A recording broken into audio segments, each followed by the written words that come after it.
If you were born with your North Node in Scorpio and South Node in Taurus, you have a soul awareness of how to be loyal, steady, sensual, and very rational and grounded. Yet your North Node is calling you to develop the qualities of intimacy, intuition, passion, transformation. It calls you to not be afraid of the dark. In this video, I talk about your gifts, lessons, and your karmic purpose.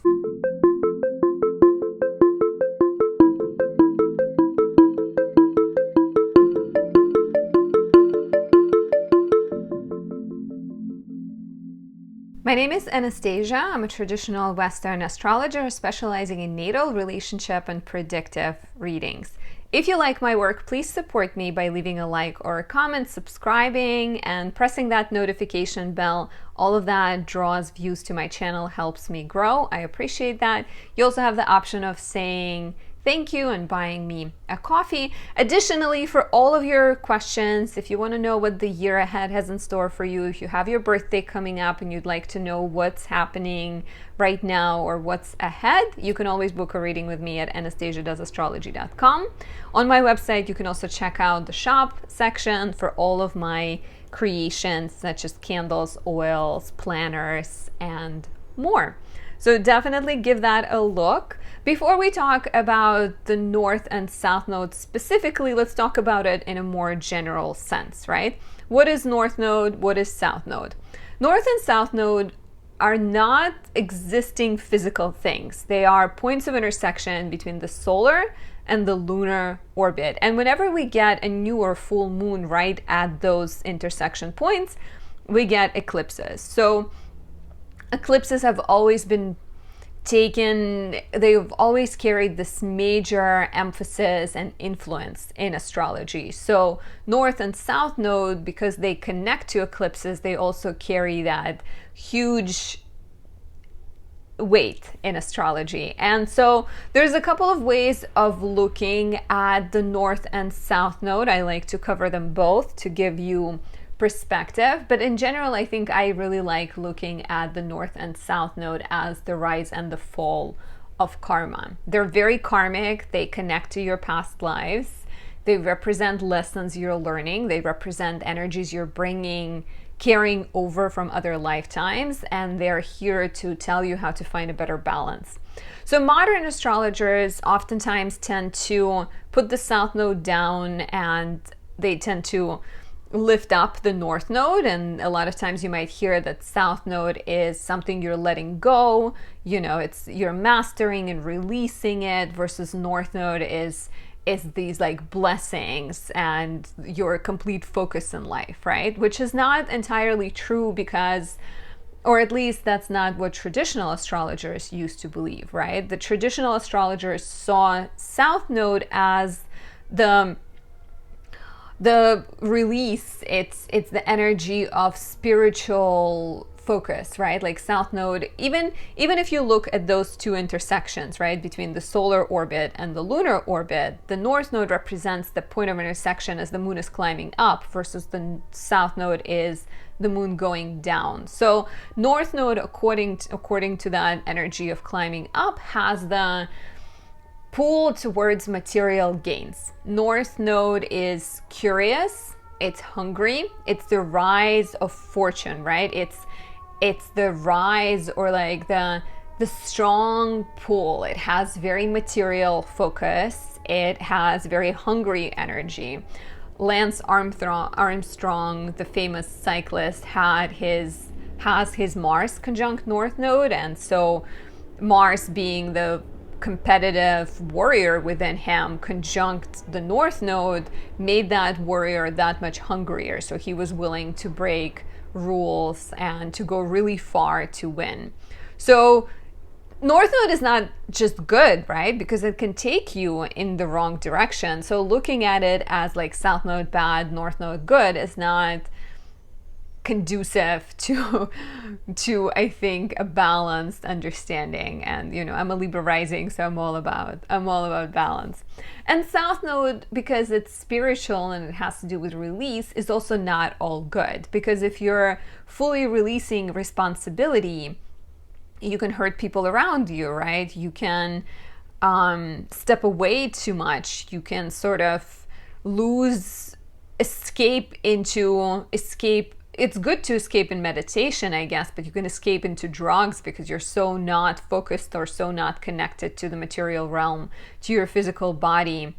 So that's where their relationship, I think, is easiest to understand, because it's not one good, one bad. It's about how do we balance that spiritual energy with the material energy. So let's talk about having your North Node in Scorpio and South Node in Taurus. These two are always opposite one another. So if your North Node is at 3 degrees Scorpio, your South Node will be at 3 degrees Taurus. You can find that out by looking at your website and looking what True Node or Mean Node says. There's also dates I'm going to give you so you know if this applies to you.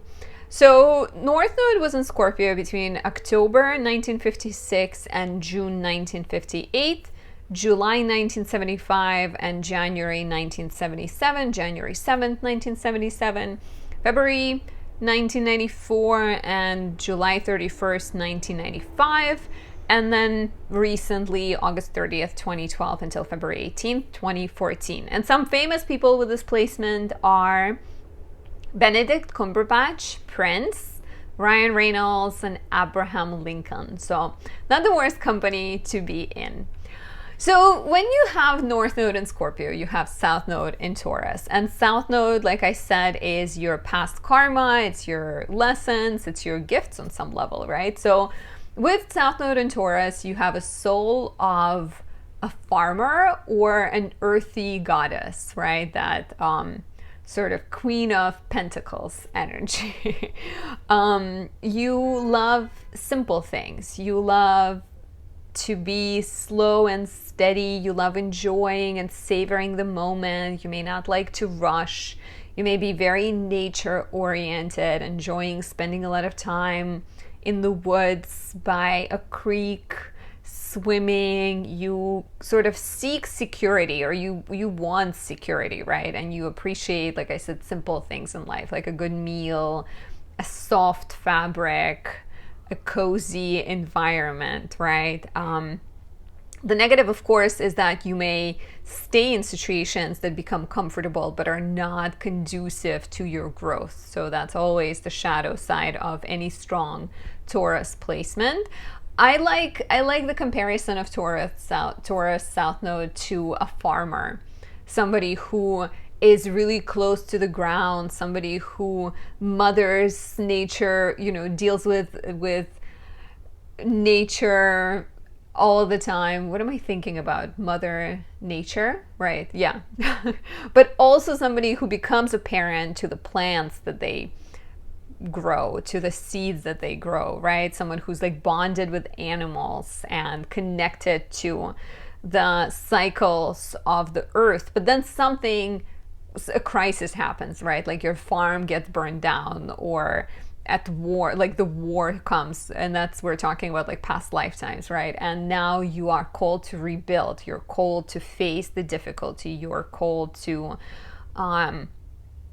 deal with shadows and not shy away from them, so that you can be reborn stronger. That's always Taurus Scorpio dynamic, right? Like Taurus is more like, well, let's just focus on the pleasantries of life, and Scorpio is like, no, you have to face the darkness, and then you grow, and then you become stronger. As a Taurus South Node, you may also be very sort of financially savvy, or be someone who is at least aware how to make ends meet, someone who's pretty good at being materially, financially stable and secure. But what you're learning to develop is like emotional stability, right? Like you're learning to develop self-reliance and trust that you can face the darker feelings, that you can overcome them and they will not overcome you, that no matter what happens in life, you will grow and get stronger. So that is very much North Node in Scorpio energy.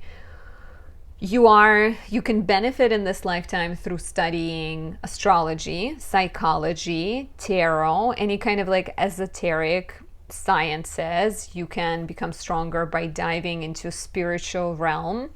and exploring your intuition, because with North Node in Scorpio, you likely have strong intuition, but you may not always tap into it, because why would you ask people deep questions if that will, disturb the peace? So you actually here, you are encouraged to ask the deep questions, to see that everybody suffers, and then not only transform your own suffering, but potentially even become the person who transforms the suffering of other people. Because people who have this reversed, when they have South Node in Scorpio and North Node in Taurus, a lot of times they come into this lifetime with sort of like shamanic knowledge, right? They have strong intuition. They have that awareness of emotional vulnerability, and they can guide people through it. So you're sort of diving into it and becoming that person. So psychology is highly important. Intimacy as well, right? Like tapping into emotional depth, getting into relationships that are passionate, that are authentic, that are honest, where you're getting to see other people's vulnerabilities, when you share your own, right, relationships that allow for personal transformation and for mutual transformation in the process. Like Scorpio, North Node, and Scorpio in general is unafraid of intensity. It seeks intensity. So, I think obviously as a Taurus South Node person, you may not enjoy your life to be turbulent and things to be unstable. So it doesn't have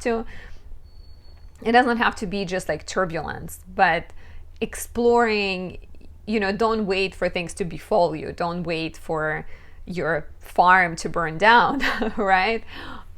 Instead, seek it out through tapping into your intuition, through pulling out a tarot deck, through learning astrology, through learning psychology. We talked about your intuition, right? Do not be afraid of your hunches and picking up on signals, or if you're perceiving some kind of energy from a person, trust your instincts and work on developing that intuition. Catch the moments when you're being accurate versus the ones where maybe you're being scared, and to withdrawn or detached, and separate those, right? Learn to share power, learn to share feelings instead of hold to control. That's what both Taurus and Scorpio can struggle with sometimes, as like wanting to be the right one in the room, right? And struggling to see the other person's perspective.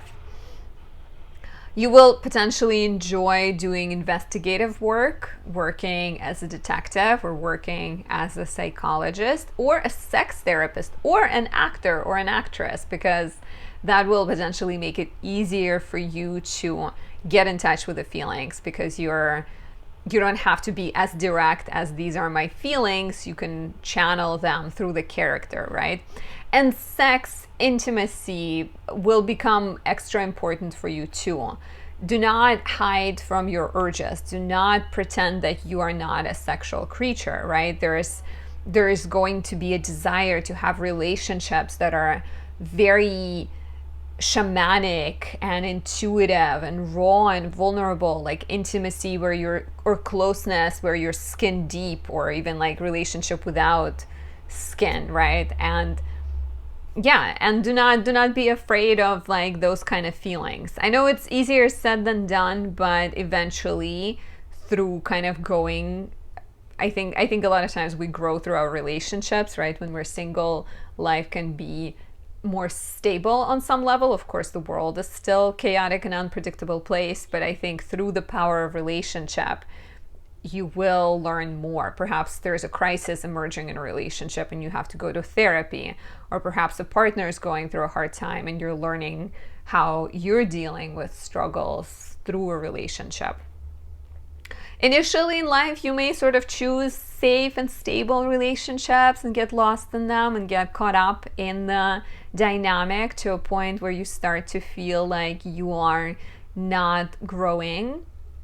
I see this in clients' lives a lot, where they have been in a relationship and they're sort of like, I love this person and they're great and they're so caring, but I don't feel stimulated, right? So you don't have to give up on an existing relationship, but choosing relationships, maybe even spicing up an existing relationship by sharing your fantasies, by sharing your desires, by asking uncomfortable, penetrating, deep questions.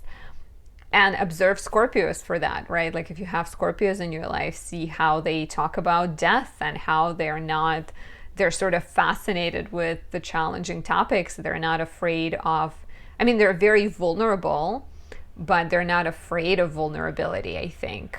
At least evolved Scorpios, right? There's always some unevolved one out there. So to sum up, your gifts are stability, your gifts are loyalty, your gifts are connected to being materially secure or very in touch with your body, very sort of sensual, right? But the challenge is being stuck in the same old patterns and being sort of too comfort oriented, right? So learning to explore psychology, learning to explore spirituality, learning to explore your sexuality and choose relationships that are stimulating and honest and authentic can be very supportive for you. And of course, you know, if you feel like you've been too kind of caught up in psychology and shadows and darkness and healing and esoteric, go into the woods, hug a tree, paint, sing, eat or cook a good meal, get a massage, sort of like,